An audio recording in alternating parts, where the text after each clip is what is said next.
Well, hello. Fancy seeing you guys here, 2 days in. And all I've got to offer you is water. Isn't that appalling? Right, first things first. This, you might have noticed, Ignite Space 2025. Yes, we're looking forward to next year already. 5th to the 6th of February, and it's being held in Leicester at the National Space Centre, another incredible venue. So have a little peep at the QR code, get yourselves registered. Of course, it's free again. It'll take place in a kind of similar setting. So we're going to have loads of exhibitions, loads of keynotes, speakers, who knows, maybe another planet, maybe 5 planetariums, so much, and of course an astronaut suit and a couple of rockets on the way as well. So, perfect. All of that to come. But first, I wanted to kind of bring somebody who's pretty special to this organisation to have a little chat. Colin Baldwin, currently head of policy, but incoming executive director of UK Space, so that's the UK Trade Association for the British space industry.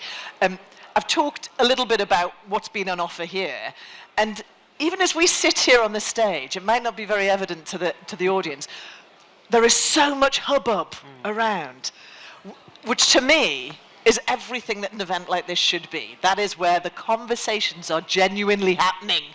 Grown-up friendships, Colin, who would have thought? Absolutely, and I think that was evident from the word go yesterday morning.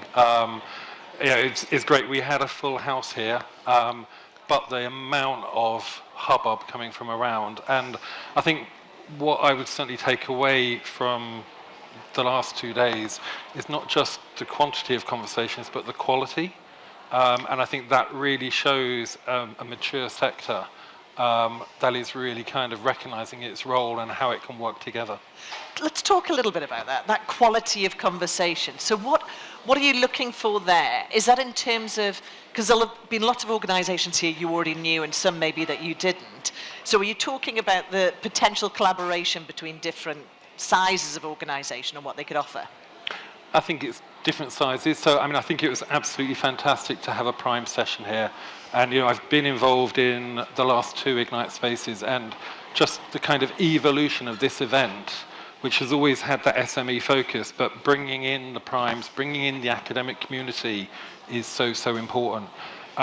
So I think that's part of it. But actually, this is a really interesting sector. It's not one supply chain where everyone feeds up to a prime to develop one product. We have lots of different supply chains across the space sector, and therefore it's quite complicated, and the only way to really navigate that is to bring people together in events like this. And it's those conversations then that are kind of driving those new ideas actually into products. Nothing like a face-to-face. There really isn't, in this post-COVID world in particular. Let's talk a little bit about what is going on outside here. We've had the zones, so we've had 5 zones. Let's start with a little bit of the ecosystem zone, because it is maturing in the UK, isn't it? And the space clusters appear to be working in a very supportive way. Having been involved in the cluster program for quite a long time, I think it has just reached that level of maturity that it needed to. I think over the past few years, I've had companies come to me and say, what are these clusters about? Who should I talk to? There's too many clusters. Absolutely not. You need to talk to the cluster that is most relevant to you, where you're located. And the whole point of the clusters is they work together as an integrated ecosystem, and they know who you need to talk to. So you are at most 2 steps away from having the right conversation that you need. And I think it's not just that the clusters talk to each other and the cluster managers talk to each other. And as I said, there is this real whole of UK approach. It's not parochial. It's not about we have to find the solution to that problem here. It's about how can I help the company that I'm talking to, and that might be talking to a university in Scotland or a company in Northern Ireland. But it's that maturity that has now been established across that cluster network. And then, of course, all the clusters link into organisations like myself, with UK Space, the Trade Association, with the Space Academic Network as well and the Space Universities Network. So bringing in all of that academic expertise, all of those facilities, and just making life easier for companies.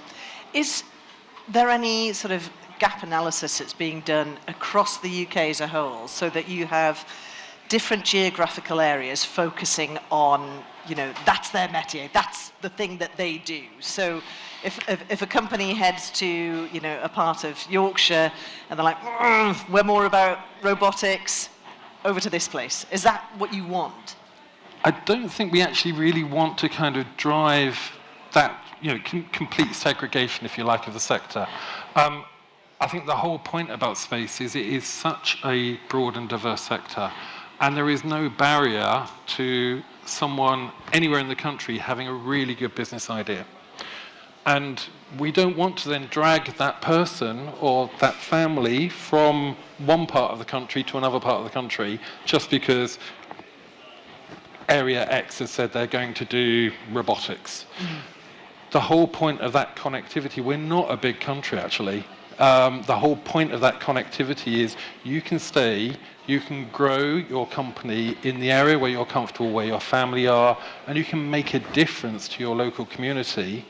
You don't need to move around. We just provide the connections to enable you to grow that company.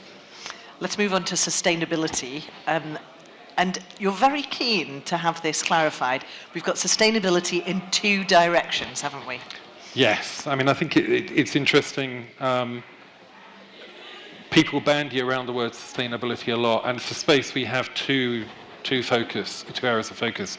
One, of course, is the amazing work we do through Earth observation and how we actually think about our planet, understand our planet. Over half of the climate variables from the UN can only be measured from space. So we are absolutely reliant on our space industry and the data it provides to understand what's going on with the planet and to try and mitigate that, and also to react if there's a disaster. I was talking at an event last week, though, and we've made a bit of a mess of our planet, haven't we? Let's face it. We are facing global warming or climate change, whatever you want to call it. There is certainly a man-made, well, in my view, there's certainly a man-made element to that. Mm. And we've got to be really careful that we don't do the same in space. And we're seeing more and more hardware going up into space. And I think it's really interesting is the work that the UK is doing, both on the technical side, so our work to clean up particularly congested orbits. So you've got some key companies who are looking to clear up space junk or make sure that we get those spacecraft out of the way. People like Orbit Fab, who are going to set up their gas station in space and then refuel those satellites so they can last for longer. And that is just hugely important. We can't make the same mistake again. And I think what's really interesting there is we're really advancing on the technology. It's going to rely on a whole lot of regulation, international agreements and standards. And I think my concern is actually that's probably not going to keep up with the technology. Well, that came out with the Horizons report, didn't it? I Yes. think there was so much in there, which was saying that there was it was kind of like lawless. This was an environment that wouldn't be able to keep up because the pace of change is so fast, but it is urgent. Also, at the same time as you've got the battle of regulation and the geopolitical situation, you also have the commercial aspect of, it's lovely to tidy up space debris, but who's going to pay for it? And how are you going to make money out of that? Yeah, and absolutely, that comes back to the regulation, actually. Well, there's two drivers. I think one, where you've got congested orbits, companies like Starlink are going to have to remove their spacecraft because they're going to want to put operational spacecraft back up into those orbits. So there's a clear commercial driver there. But the regulation of deorbiting craft within 5 years is now accepted. It's more on that side, it's how do we do that? I think where the regulation needs to catch up, though, is we're going to have spacecraft approaching other people's spacecraft, docking with them, moving them. That's great if you know that that's happening. and you've agreed to that spacecraft approaching yours, but that technology could be used by, other operators who don't necessarily have the same values. Yes, indeed. Let's say that. And I think that's what's been quite interesting in this conference is, I think that whole geopolitical situation and the fact that there are other nations who are probably forging ahead and possibly not taking quite the same open approach as we are. I think that is a big risk, and I think we've got to be very cognizant of the fact that space isn't just about underpinning our economy. There is a whole security and resilience aspect to our space infrastructure, and we've got to be very aware of what are other nations doing. The cybersecurity panel here. Yes. I got a chance to be in the audience for once, and it was fascinating to see, how space is just embedded in our lives, and yet we are just not secure by design in terms of many firms. Like, we're just not prioritizing something that, maybe because it just doesn't seem very sexy, whereas it needs maybe a bit of, some comms there. I think it's not just that it's not sexy. I think actually just people, it hasn't really dawned on people how not what could be done. It's not quite the Wild West, but actually, space has grown in quite an organic way to some extent, and I think there is now this real realization that we have got to bake this in from the word go. I think what's really interesting as well is, by having the ecosystem that we've actually got a whole host of local cyber networks as well across the UK.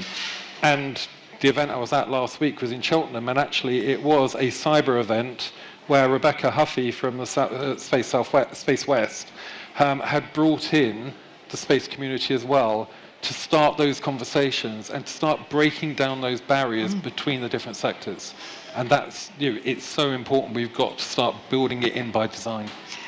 Talking of the different sectors and the value added, academia. We have the academia zone. And so much has been made of the value of that in terms of research for innovation, but getting them involved in a process which will lead to commercialization. So there's going to be money at the end of it, not just publishing papers. There's an extra value. Yeah. One of my first jobs was actually working in a university, but in their knowledge exchange department. So I'm an absolute passionate believer in the value of university business collaboration. I think it's quite a complex area, and there are lots of things we need to do to, I think, first of all, build trust. I think we all know that academia and industry can have quite different drivers. And actually, in various parts of my career, I've kind of worked in facilitating those projects between the two. And actually, when you see a partnership that works and people recognize that they're going to have slightly different objectives, but actually there is a real common goal, that is when you really start to see these things motoring. I think the value of our academic base, and it is across the whole of the country, and I think we don't quite recognize how much space we do in our academic community. It is just such an untapped resource. We need to unlock it. There's knowledge in universities, there's expertise, there's facilities, there's people. And one of the big issues we have as a sector is how do we get more people coming into the sector who have the skills we need? And so building those relationships. And the benefit goes back to academia as well, because actually if you start doing some real world work as part of an academic program, it makes that degree course or that master's much more real. So it does work both ways. And I think the universities really recognise that. And in the landscape that we have across the clusters, so many of them are backed by universities, and they are actually investing themselves alongside government to build that ecosystem because they recognise the value of having that potential to collaborate. And that access to finance, because there are education pots, which if you engage with business, you can get to some of that money, which leads us on to the investment zone. big cues for a lot of the discussions that have been happening in there. And it has woven its way into the primes discussion and so on. Money, everybody needs it, particularly the SMEs, don't they? Yeah, and I think I think the real challenge is for scale-up companies, and I don't think anyone here would be surprised at that. We have really got to crack that nut of how do we get, in particular, I think, debt-based finance into those scale-up companies. They don't want to dilute their equity anymore. They want to grow. They really want to make an impact. And I think there's lots of advice and help available. We've got within government there are various programs unlocking space for investment. The clusters, some of them are running programs as well, things like Cosmic Capital. And then you've got industry, the Satellite Finance Network. So there's lots of help and support, but there is actually a gap. And I think one of the things we need to do is look at what other nations are doing, because I think the big danger we have is companies could get to the point where they can only scale by leaving the UK. So how do we anchor those companies into the UK is going to be, I think, a really big challenge going forwards. If your investor is from overseas, are they more likely to want you to move? I think there is always going to be a pull, yeah. And I think we have seen with some companies that pull is quite strong, and you have to kind of. I think again that's where things like this, the value of this ecosystem, the fact that companies can embed into the UK, actually makes it harder to pull them out. So I think. But you don't want growth stunted, so no. you need that fuel Yes. to keep powering it. Yeah. So we've got a really good environment here to grow and scale companies, but we need to solve that problem of finance. What is next? So for SMEs who are looking at the next 5 years, we've talked about specific areas of opportunity in certain lines of business, up and downstream, but what would you say would be great advice? I think rather than advice for individual SMEs, I think this is my advice to the sector. The sector has been really good at coming together in the past and making an amazing case for why space is important. And I think we've got to pull our heads up above the parapet again, and we've got to say space isn't just about the technology, and we all kind of towards astronauts. We have our astronaut as part of our public awareness campaign. But space actually solves real-world problems. Space underpins our economy, and not just the GVA within the sector, but 370 billion pounds of UK GVA is underpinned by space.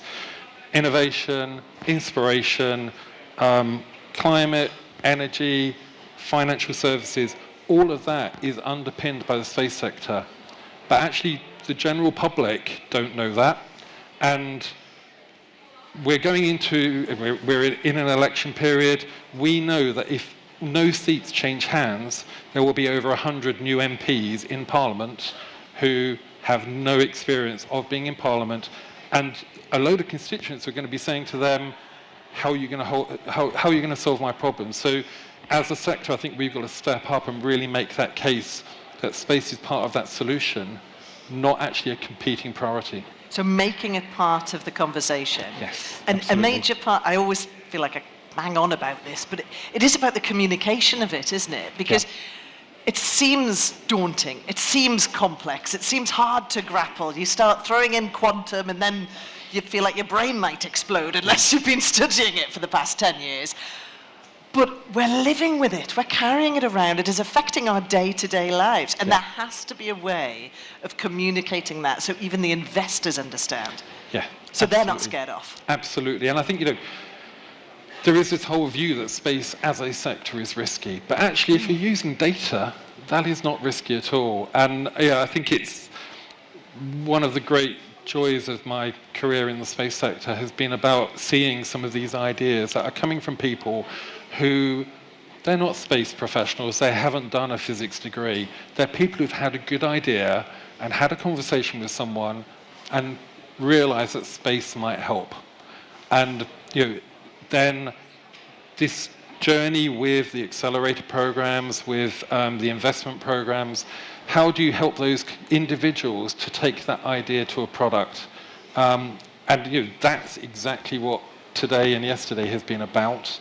And it really is about unlocking those barriers. And the more we can talk about the ubiquitous nature of space and the fact that it's just there around us, we're using it multiple times every day, the more it will seem every day less risky, and therefore more open to that investment, I think. It's lovely to hear your passion.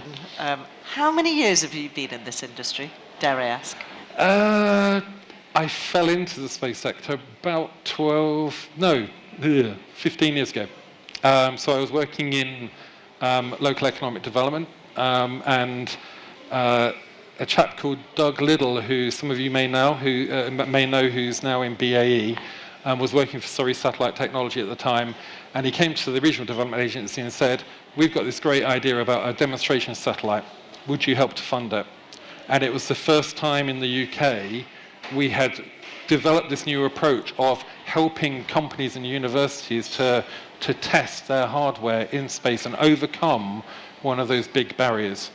So that was my kind of first taste. I put the first money into that satellite. I'm really proud of that. And then from there, started working with STFC and the Satellite Applications Catapult. 9 years in the Space Agency, and then 2 years ago, gamekeeper turned poacher and joined UK Space. So about 15 years in all. How good that you had that conversation, eh? Isn't that great? So next month, I believe, you'll be crowned Executive Director of UK Space. Look how that's gone. Really looking forward to hearing more from you as well on that. Colin Baldwin, everybody. Thank you.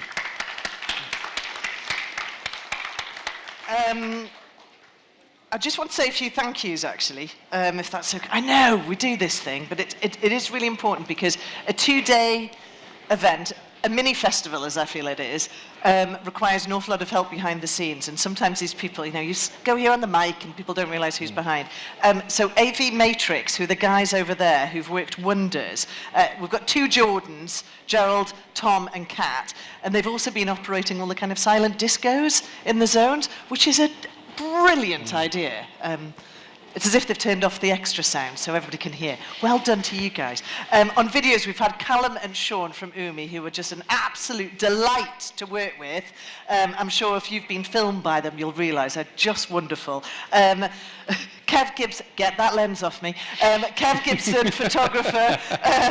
Following around everywhere. He's a joy. He's been here. It's wonderful. And I want to say thank you to the Royal Armouries team for the catering, who've just been fabulous alongside the UMI team. So special mentions to Claude, who did the marketing, Craig, who was on graphics and design, Ken, who looked after the sponsors, Portia and Silesh from the UK Space Agency. Are they here?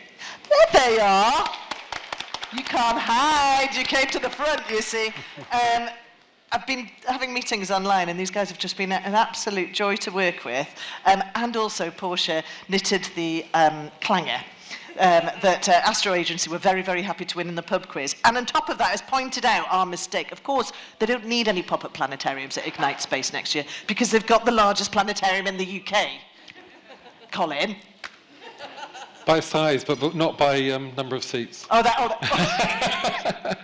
Touche. There we go. I love that. Love a fact. Love a fact. And big thank you to Shireen for looking after the exhibitors, which is wonderful. And to Paul Clark, if he's here. Are you here, Paul? There he is. Putting all this together on behalf of UMI. So a really, really big thank you. They all must be exhausted. So thanks. Remember what I was saying. Ignite Space 2025. Get yourself to massive planetarium over at Leicester at the UK Space Centre. And I think that's it. Because we've talked about the pre-election period, you'll have noticed there isn't much on socials, and that's because the UK Space Agency has to stay a little bit quiet at these times. But once we're out and we're into the new world, whatever that looks like, keep an eye out on your social media. And there'll be lots of photos of you and lots of discussions and things then. So we're either talking start of July, or if things go a little bit, you know, we'll see what happens. Yeah. Opening of Parliament 17th. So something after that. And I'd like to say thank you for having me, because I have thoroughly enjoyed meeting so many of you. Yeah, onwards and upwards. Onwards and upwards. Thank you so much. Woo! The end of Ignite Space 2024. You can put the music up, boys. Oh, love.